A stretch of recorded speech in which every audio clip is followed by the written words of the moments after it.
My name is Roger, and for 27 years, my signature was the only thing that kept a fleet of 12 passenger jets in the air. That might sound like an exaggeration, but in the heavily regulated world of commercial aviation, it was the simple, unvarnished truth.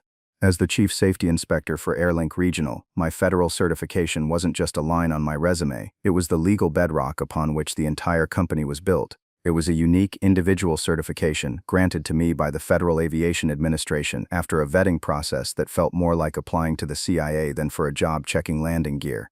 It was tied to my name, my history, my expertise. It was, in a word, non-transferable. This is a fact that the new president and CEO, a man named Miles Thorne, would learn the hard way.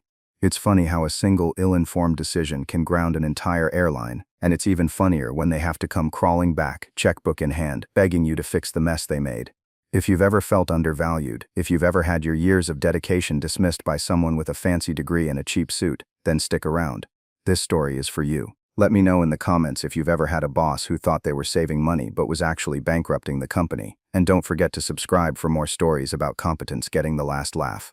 It started, as these things often do, in a conference room that smelled of weak coffee and quiet desperation.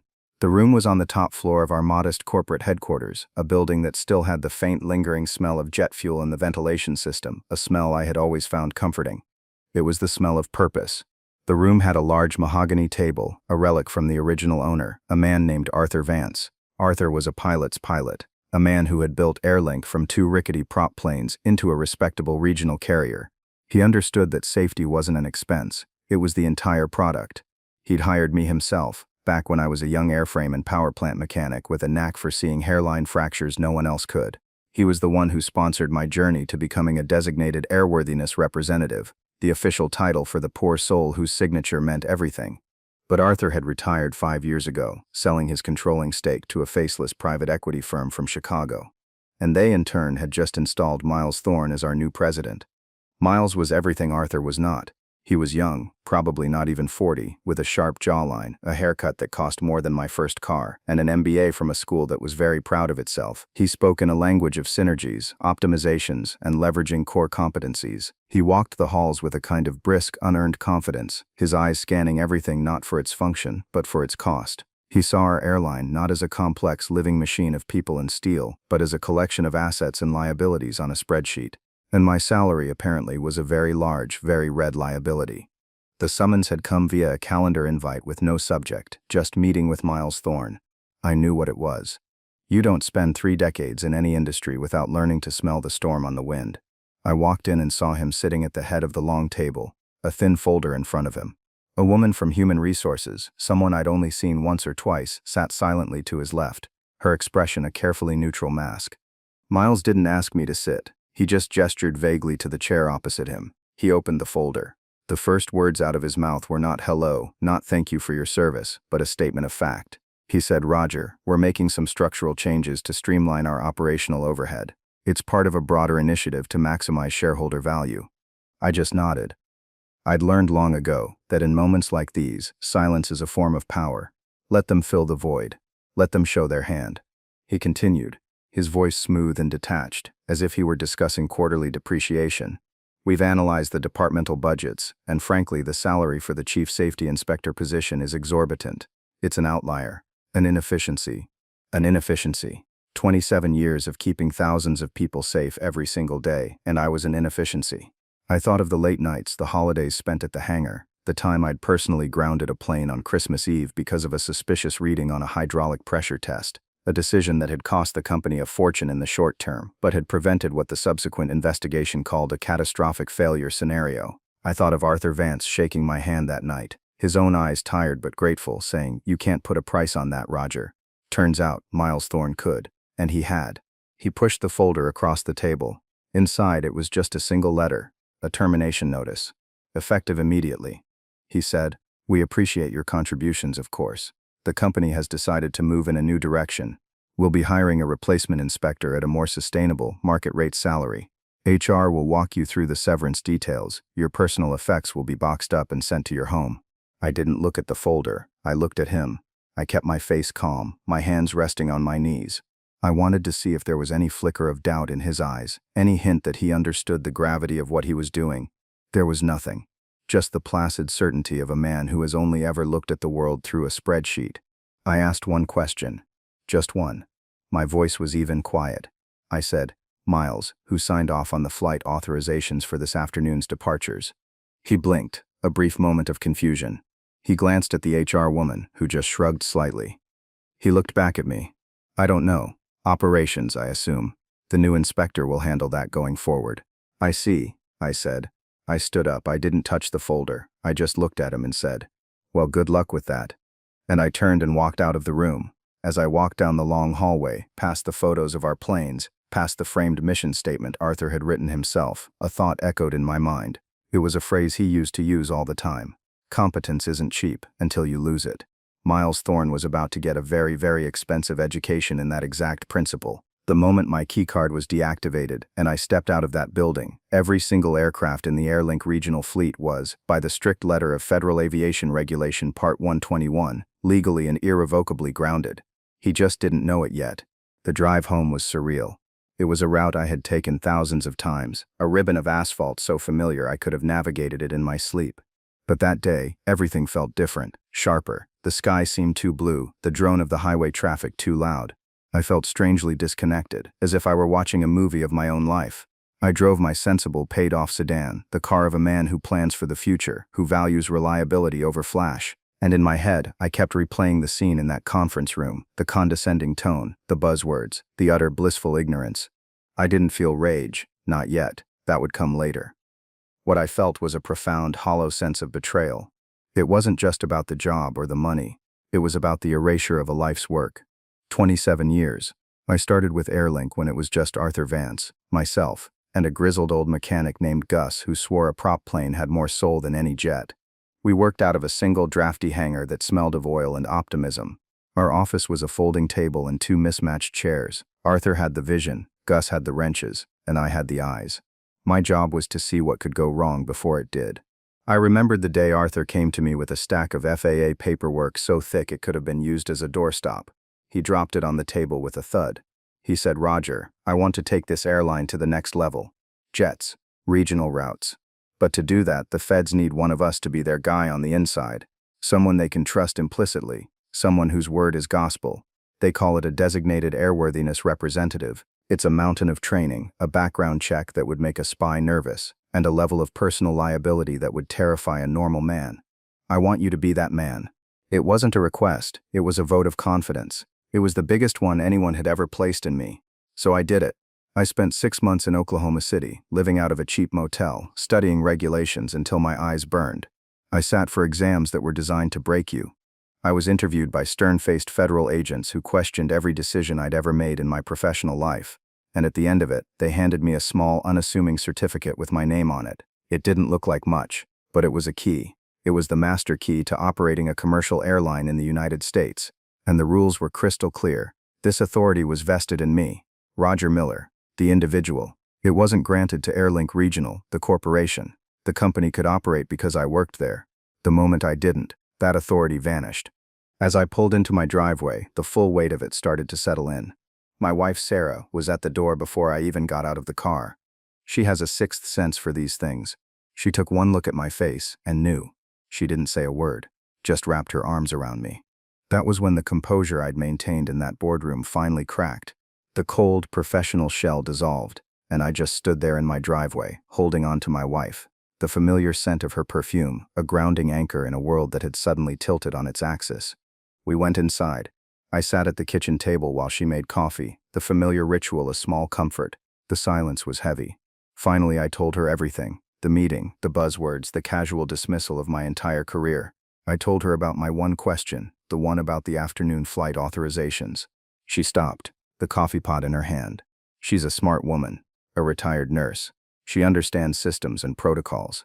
She understands that a break in the chain of command can have catastrophic consequences. Her eyes widened slightly. She asked, "Wait, you're the only one who can sign those, legally?" I nodded. The only one.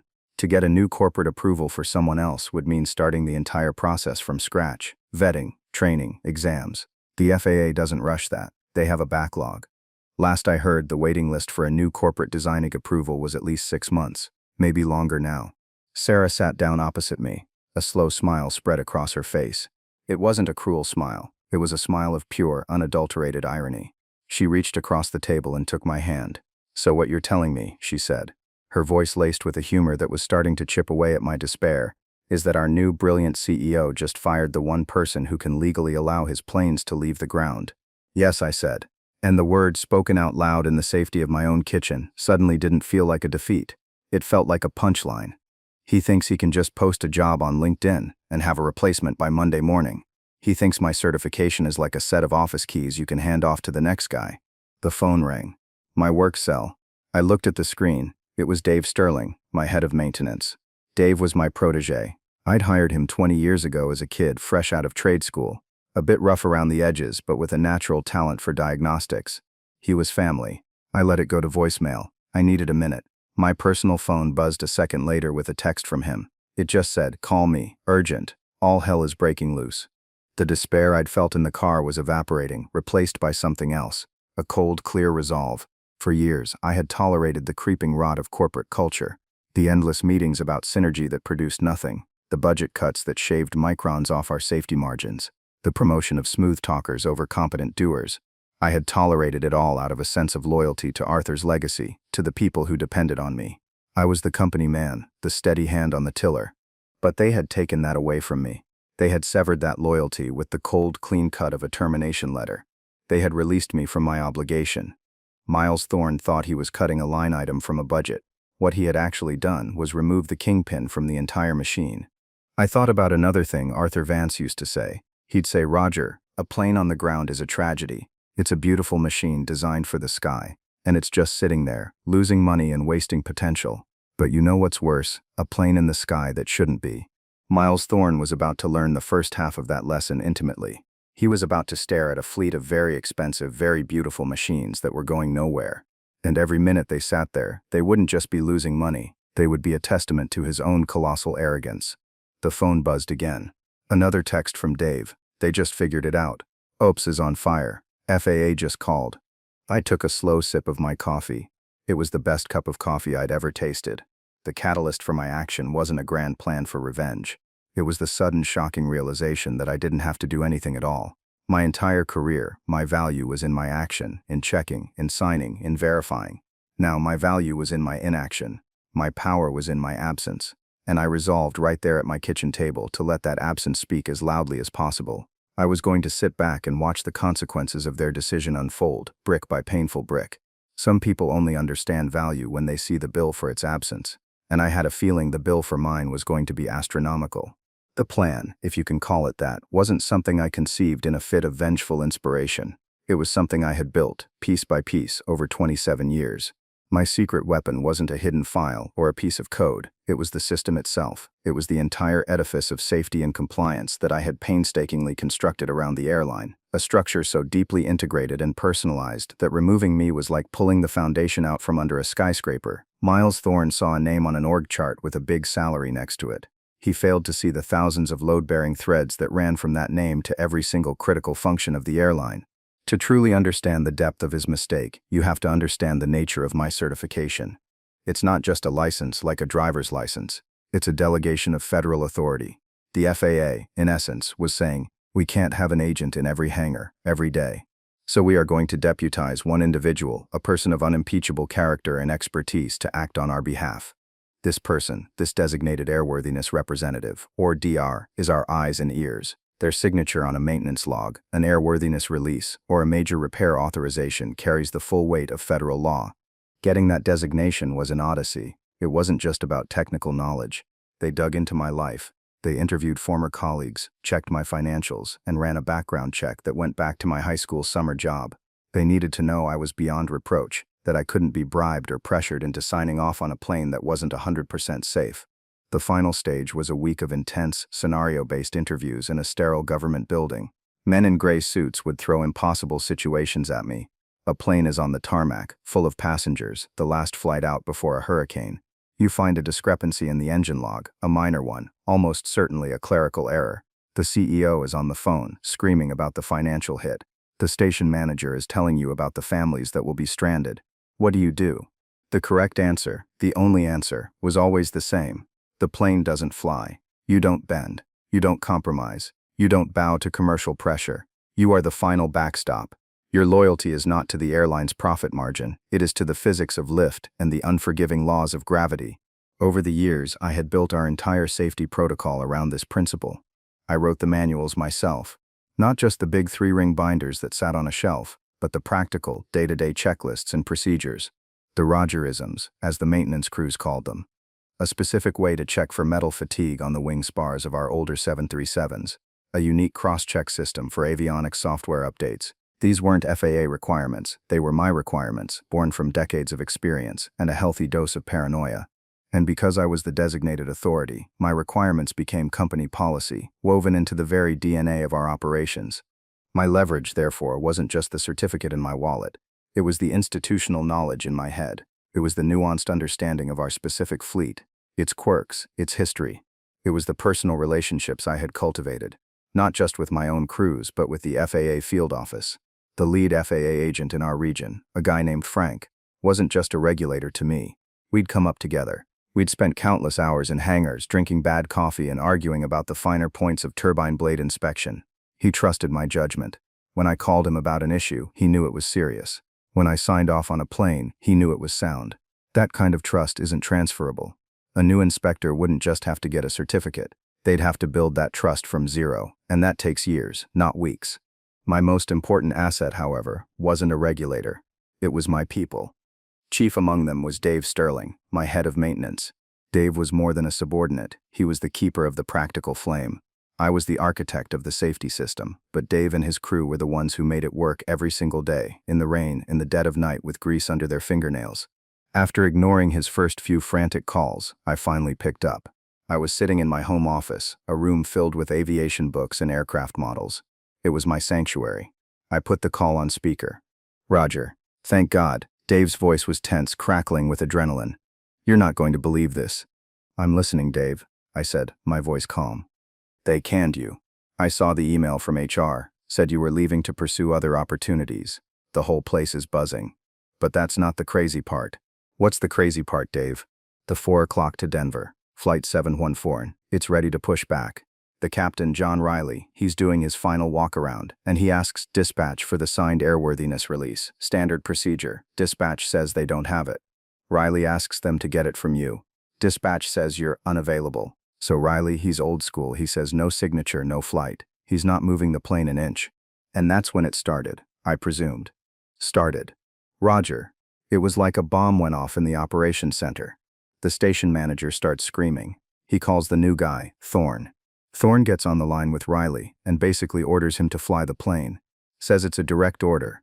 I could picture Captain Riley perfectly. A silver-haired veteran with 30,000 flight hours and zero patience for fools. How did that go over? I asked. Riley just laughed right in the CEO's face. He said, and I quote, "Sir, with all due respect, you are not a pilot, you are not a mechanic, and you are certainly not the FAA. Your orders mean less than nothing to me right now. This aircraft is not airworthy until it is signed off by a federally designated representative. Since our only one was just frog-marched out of the building, this plane is now a multi-million-dollar paperweight. Have a nice day." Then he hung up. A genuine smile touched my lips for the first time that day. John Riley was a good man. "It gets better," Dave continued, his voice rising with a kind of frantic glee. The station manager, in a panic, calls the FAA field office for a waiver. He actually asked for a waiver. I think Frank, the agent on duty, almost had an aneurysm. Frank told him, in no uncertain terms, that there is no such thing as a waiver for airworthiness. He said, and I heard this part myself, "Your entire fleet is grounded, effective immediately. Do not move a single piece of equipment. We will be sending a team to your facility at 0800 tomorrow to confirm compliance." Roger. They're literally putting tape on the hangar doors. I leaned back in my chair, the old leather creaking in protest. It was happening faster than I could have imagined. Miles Thorne, in his quest to trim a few $100,000 from the payroll, had just shut down his entire company. The daily revenue for Airlink was somewhere in the neighborhood of $1.5 million. The penalties from the FAA, the cost of rebooking thousands of passengers, the contractual fines for canceled routes, the numbers were staggering. Dave's voice lowered. "So what's the play, boss?" the guys are asking. "My whole crew, the senior pilots, we're with you. You say the word, and we all walk." This place is nothing without you, and if this new clown is in charge, it's not safe. This was the moment. The moment my quiet personal problem could become a full-blown corporate crisis. My network of allies wasn't just a source of information, they were a potent strategic asset. Their loyalty wasn't just to me, it was to the culture of safety I represented. I thought for a long moment, a mass walkout would be satisfying, a dramatic gesture. But it was also messy, and it would hurt people I cared about, people with mortgages and families. No, the better move was a quieter one. It was more elegant. I told him, Dave, nobody walks. Not yet. You all have jobs to do. Go to work tomorrow. Do everything by the book that I wrote. When they ask you to do something that deviates from that book, you tell them you can't. You cite the regulation. You document everything. You become the most meticulous, by-the-book, unhelpful employees they have ever seen. Don't be insubordinate. Be correct. Be relentlessly, pedantically correct. There's nothing they can do to you for following the approved safety manual to the letter. There was a pause on the other end of the line. Then I heard a slow chuckle. Oh, that's good, Dave said. That's diabolical. They're going to be buried in their own procedures. They won't be able to change a light bulb without a form that only you can authorize. Exactly, I said. I am no longer an employee. I have no power there. But my work, the system I built, that's still there. Let them try to operate inside it without the key. Let them see what it was they really paid me for. I hung up the phone and looked around my office, at the models of the planes I'd kept safe, at the photos of my crews, at the framed copy of my FAA certificate on the wall. My foresight wasn't in planning for this day. It was in doing my job with absolute integrity for 27 years. My secret plan wasn't a scheme for revenge. It was my legacy, and my legacy was about to bring the company that had discarded me to its knees. The first move wasn't mine to make. My first move was to do nothing. I unplugged my work phone and put it in a drawer. I logged out of my email accounts. I went into the backyard with Sarah and we grilled steaks. I played fetch with my golden retriever Buster. For the first time in nearly 3 decades, the hum of the airline's operations was not my problem. The silence was deafening, and it was glorious. I was a free man. My quiet departure from the building had been the equivalent of pulling the master breaker in a power plant. I didn't need to throw any more switches. The system was now failing on its own, exactly as designed. The chaos, as it unfolded, came to me in dispatches from the front line, delivered by my loyal insider, Dave. He called me that evening, his voice a conspiratorial whisper. He was at a bar near the airport with a few of the other senior maintenance guys and a couple of pilots, including Captain Riley. They were, in his words, holding a wake for common sense. You should have seen it, Roger, he said. The clinking of glasses audible in the background. Thorne called an all-hands emergency meeting in the main hangar. The whole management team was there, looking like they'd just seen a ghost. The planes were just sitting there, silent. It was eerie. What was his message? I asked, taking a sip of a well-deserved single malt scotch. He tried to project confidence, but he was sweating. You could see it under the hangar lights. He told everyone that there was a temporary administrative issue with our FAA compliance, a paperwork backlog. He actually used the phrase, a great opportunity to deep clean the cabins. I almost choked on my drink. A deep clean? He was grounding a multi-million-dollar fleet and calling it a housekeeping opportunity. The crews just stared at him. Dave went on. Not a word. You could have heard a pin drop. Then, one of the younger mechanics, a kid named Leo you hired last year, he raised his hand. He asked, Mr. Thorne, if we're grounded because we don't have an authorized inspector, how can we even sign off on the logbooks for the cleaning work? Isn't that technically a maintenance action? The genius of the system. I had trained them too well.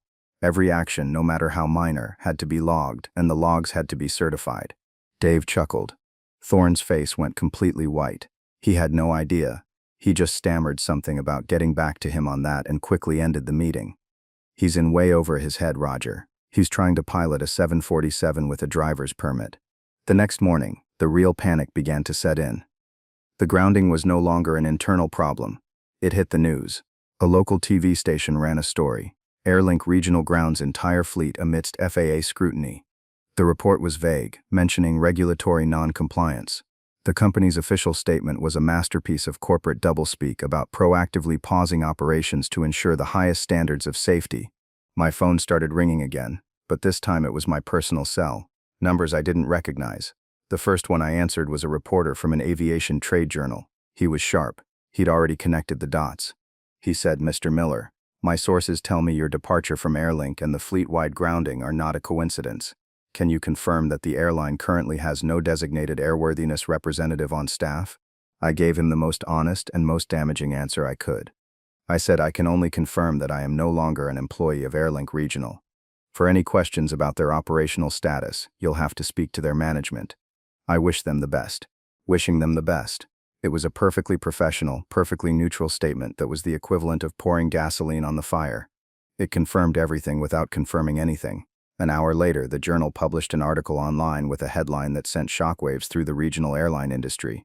Did Airlink's new CEO fire the one man who kept his planes flying? The antagonist's panic, as Dave described it to me, escalated from frantic to apoplectic. Miles Thorne, who had tried to handle this as a minor internal issue, was now facing a public relations nightmare and a complete financial meltdown. He had locked himself in the boardroom with the head of the legal department and the chief financial officer. Dave's sources, a network of administrative assistants and junior executives who had long-standing loyalties to me and the old guard, painted a vivid picture. He was screaming, Dave relayed, screaming that someone should have told him. He kept shouting, how can one person be a single point of failure? It's a ridiculous system. The lawyer, a guy named Peterson, was trying to calmly explain that this wasn't a corporate system, it was federal law. He told Thorne that my certification was a form of deputization and that by firing me, he had effectively fired the FAA from his own company. The CFO, meanwhile, was apparently having a full-blown meltdown. He was projecting the losses. Every day the fleet was grounded cost the company not just its daily revenue, but also triggered massive penalty clauses in their contracts with major airline partners. They were losing landing slots at busy airports, slots that had taken years to secure. Their stock, which traded on a smaller exchange, had been halted pending a clarification of the operational issues. The number he was putting on the board was a loss of nearly $2 million a day. My exorbitant salary was starting to look like a rounding error. Miles's next move was one of pure desperation. He ordered the legal team to find a loophole, to find another inspector, a freelancer, anyone, to come in and sign the papers. They spent the day calling every aviation consulting firm in the country. The answer was always the same. Dave explained the problem perfectly. It's not like hiring a temp, he told me. A new DIR can't just walk in and sign off. First, the FAA has to approve the company's request to designate a new representative, which takes months. Second, that representative would have to personally inspect and assume liability for every single aircraft in the fleet. No sane inspector would sign their name to the airworthiness of a dozen planes they'd never seen before, maintained by crews they didn't know, under a safety program they didn't design. It would be professional suicide. By the end of day 2, the silent takeover was complete. I hadn't made a single phone call, sent a single email, or issued a single threat. I had simply existed, or rather ceased to exist, in their building. The system I had built, a system designed for ultimate safety, had become a perfect, inescapable trap. The company was paralyzed, bleeding money, and publicly humiliated. The phone calls from Airlink started coming to my home number. First it was HR, offering to discuss my severance package. I politely declined to speak with them. Then it was Peterson, the head of legal, wanting to talk about a consulting arrangement. I let that one go to the answering machine. They were dancing around the real issue. They were trying to solve a problem of competence with a solution of commerce. They still didn't get it. They thought they could buy their way out of the hole they had dug. They hadn't yet reached the point of true desperation. That would come when the pressure wasn't just financial but operational, when the talent started walking out the door. And I knew from my last conversation with Dave that moment was coming very, very soon. Miles Thorne had fired his inspector. He was about to find out he had also fired the loyalty of his entire technical staff. The power shift was just beginning. The third day of the grounding was when the real power shift began.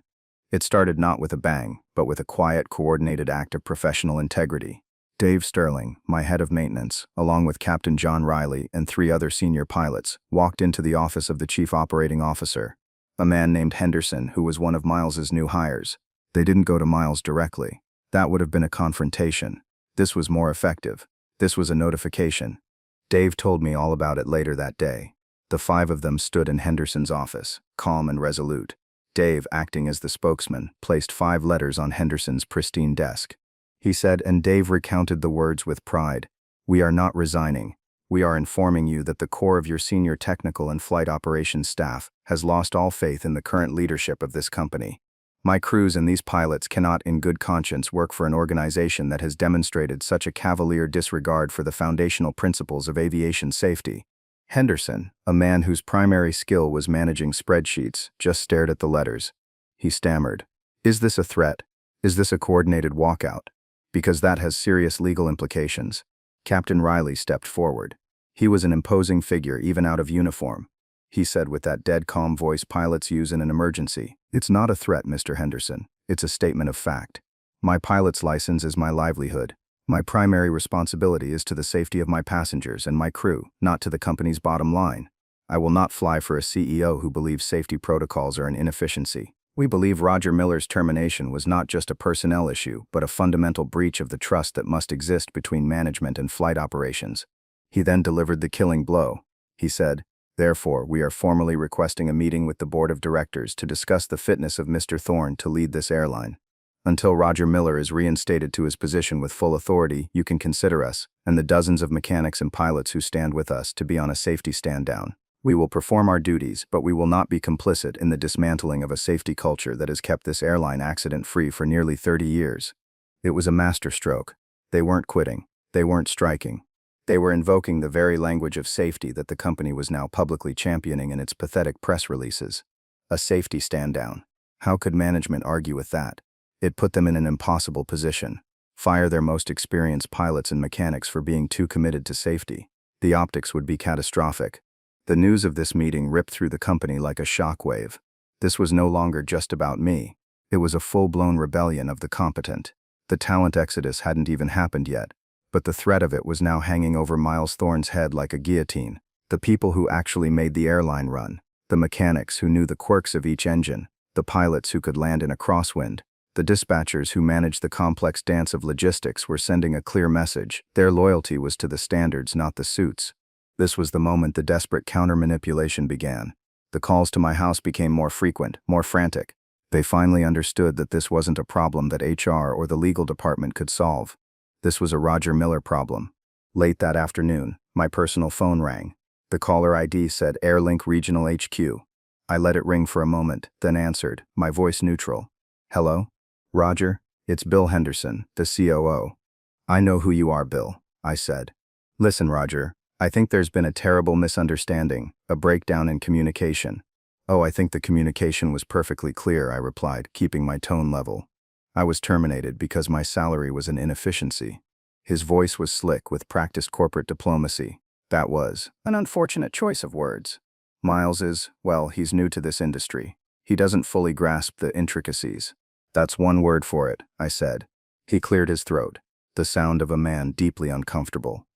"Look, Roger, we need you. The board is calling. The partners are threatening to pull their contracts. We need to get the fleet back in the air. We're prepared to offer you a generous consulting contract to help us through this transition." A consulting contract. They were still trying to frame it as them being in control. They wanted to hire me to clean up their mess, then discard me again once they had what they wanted. They still didn't understand the new reality. "I'm listening," I said, giving him nothing. "We can offer you a 3-month contract, double your old salary rate. You come in, you get the plane certified, you help us train up a new guy. It's a great deal." I let the silence hang in the air for a long, painful moment. I could hear his nervous breathing on the other end. "Let me see if I understand this," I said finally, my voice turning from neutral to ice.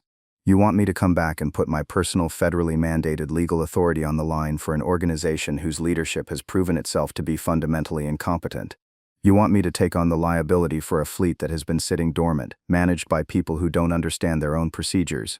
And you want me to train my own replacement so you can fire me again in 3 months. Is that about right?" There was a stunned silence. He said, "Well, when you put it like that." "How else would I put it, Bill?" I asked. "This isn't a negotiation. This is a salvage operation, and I am the only salvage crew in town.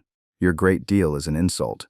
What do you want, Roger?" he asked, his voice now stripped of its corporate bluster. It was the question I had been waiting for. "I don't want anything, Bill. You are the ones who want something. You want my signature. You want my credibility. You want to undo the single most idiotic management decision in the history of this company. My competence isn't for rent by the hour. My integrity isn't for sale. So here is my response to your offer. No." I hung up the phone. I didn't slam it down. I just pressed the button. The power had shifted completely. It was no longer about them offering me a job. It was about me, and only me, deciding if their company was even worth saving. They had tried to manipulate me with money and a temporary contract. They had failed to realize that the leverage was no longer theirs to wield. The next call, I knew, wouldn't be from the COO. It would be from the man himself. And he wouldn't be offering a deal. He would be begging. The call came the next morning. Day 4. I was in my workshop in the garage, sanding a piece of oak for a bookshelf I was building for Sarah. The rhythmic motion was therapeutic, a welcome contrast to the chaos I knew was consuming my former workplace. My phone buzzed on the workbench. The name on the screen was simply Miles Thorne. The moment of vindication had arrived. I wiped the sawdust from my hands, took a deep breath, and answered.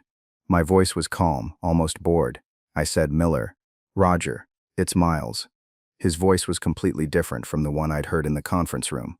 The arrogant, detached confidence was gone. It had been replaced by a thin, strained tenor of pure panic. I know, I said. We need to talk. It sounds like you need to talk. I'm fine. Look, I screwed up.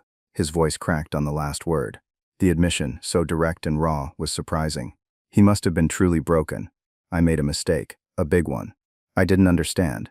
I let him twist in the wind. The silence stretched, filled only by the sound of his ragged breathing. Please, Roger, he finally said, the word please sounding foreign and painful coming from his mouth. I'm begging you. The board is going to fire me. The company is going to go bankrupt. We're losing millions of dollars a day. The news is everywhere. We're a laughingstock. I need you to come back. Come back? I asked, feigning confusion. You fired me, Miles. You said I was an inefficiency. You said you were moving in a new direction. It's only been 4 days. Have you already arrived at your new destination?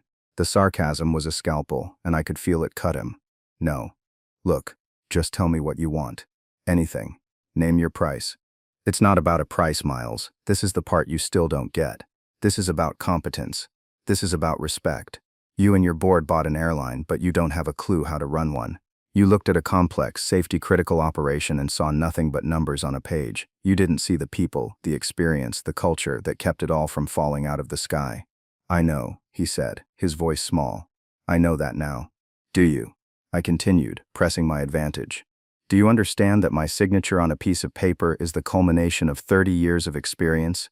That it represents a bond of trust with the FAA, with my crews, with every single passenger who steps onto one of those planes?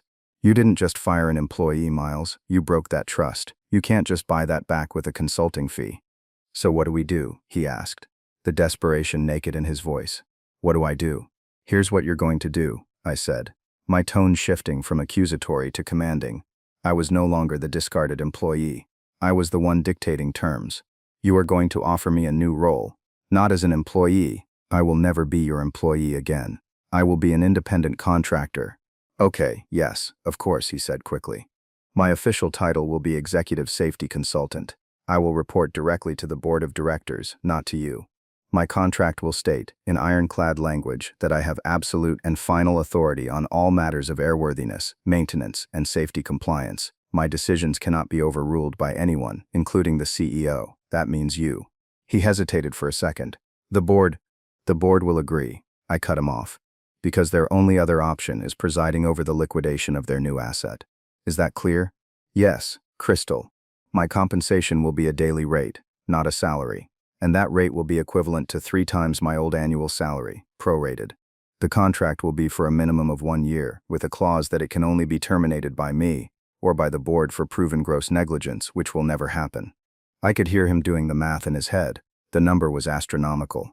But it was still less than the $2 million a day he was currently losing. He said, done. Furthermore, I continued, you will issue a public apology, not to me, but to the employees and customers of Airlink Regional. In it, you will state that management made a grievous error in judgment that compromised the operational integrity of the airline, and that you are taking immediate steps to rectify it under new independent oversight. His pride was the last thing he had left, and I was demanding he sacrifice it on the altar of his own incompetence. There was a long pause. I could hear the faint sound of a siren in the background of his call, a fitting soundtrack to his personal disaster. All right, Roger, he finally conceded, his voice a ghost. I'll do it. One more thing, I said. I want a written guarantee that there will be no retaliation of any kind against Dave Sterling, Captain John Riley, or any other employee who voiced their concerns over my termination. In fact, I want Dave promoted to Director of Maintenance Operations with a corresponding pay rise. He's earned it. He agreed without hesitation. He was a man with no cards left to play. Good, I said. Have your legal team draw up the contract with those exact terms. Send it to my lawyer. His contact information is in my old HR file. If it is exactly as I have specified, I will sign it. And once it is signed and the funds are in escrow, I will come in and begin the process of getting your planes back in the air. But understand this new reality, Miles. From now on, you run the business. I run the safety, and you will never ever question my judgment again. I didn't wait for a reply. I hung up. I stood there in the quiet of my workshop, the smell of sawdust and oil in the air. The confrontation was over. There was no shouting, no grand emotional outburst, just a calm, quiet, and complete transfer of power. The new workplace reality had been established. I wasn't just coming back. I was taking over the single most important part of the entire company, and on my own terms. The man who had fired me to save a few dollars was now going to be paying me a king's ransom, and in return all he got was the privilege of me saving his job and his company. It was, I had to admit, a deeply satisfying feeling. Competence isn't cheap, but as Miles had just learned, incompetence is infinitely more expensive. The aftermath was as quiet and decisive as the final phone call. My lawyer, a sharp woman who specialized in executive contracts, had the document from Airlink's legal team within 2 hours. She said it was the most one-sided agreement she had ever seen in her career. They had agreed to every single one of my terms without a single change. The authority clause was, in her words, a thing of beauty. The money was wired into an escrow account by the end of the day. The next morning, I drove back to the Airlink headquarters. It was the first time I had been there since the day I was fired. Pulling into the parking lot felt different. I didn't park in my old employee spot. I pulled into one of the visitor spots right up front, the ones reserved for important guests. As I walked toward the entrance, I saw Miles Thorne waiting for me by the door. He looked terrible. He'd lost the smug, polished veneer. He looked haggard, his expensive suit looking more like a costume he'd been forced to wear. He extended a hand. "Roger, welcome back." I didn't shake it. I just looked at him and said, "Let's get to work, Miles. We're burning daylight. And your money." The new reality settled in quickly.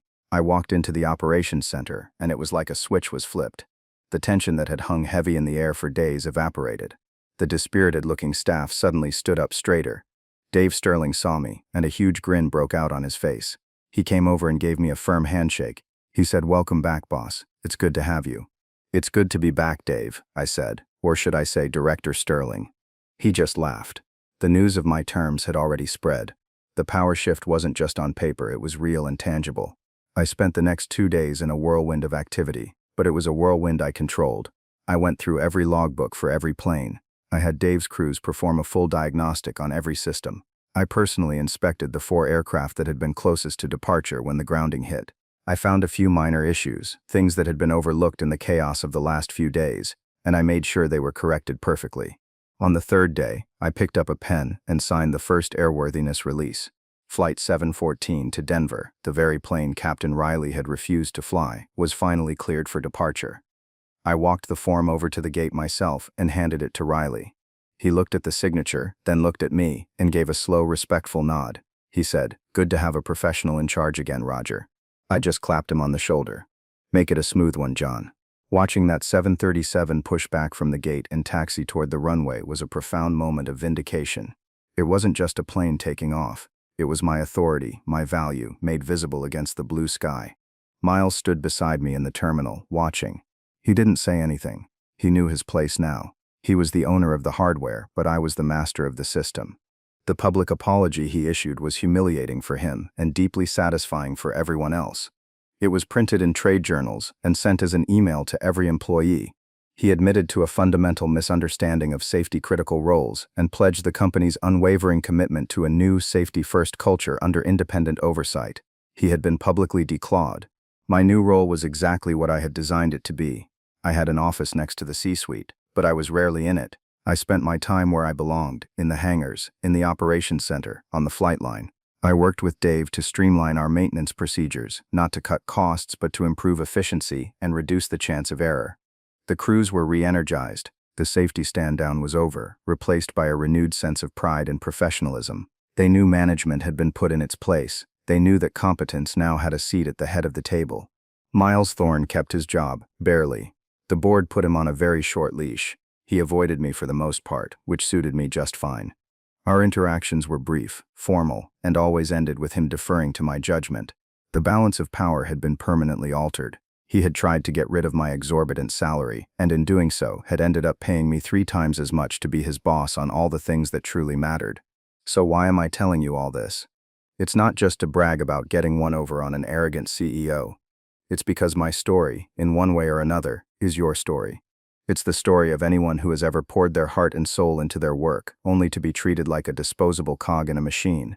It's for every person who has been told they are too old, too experienced, or too expensive. The lesson here is simple. Know your value. I don't mean just your market value in terms of salary. I mean your real fundamental value. The institutional knowledge you carry in your head, the trust you've built with colleagues and clients, the unique skills you possess that can't be easily quantified on a spreadsheet. That is your true leverage. Most of the time, you deploy that value in service of your company.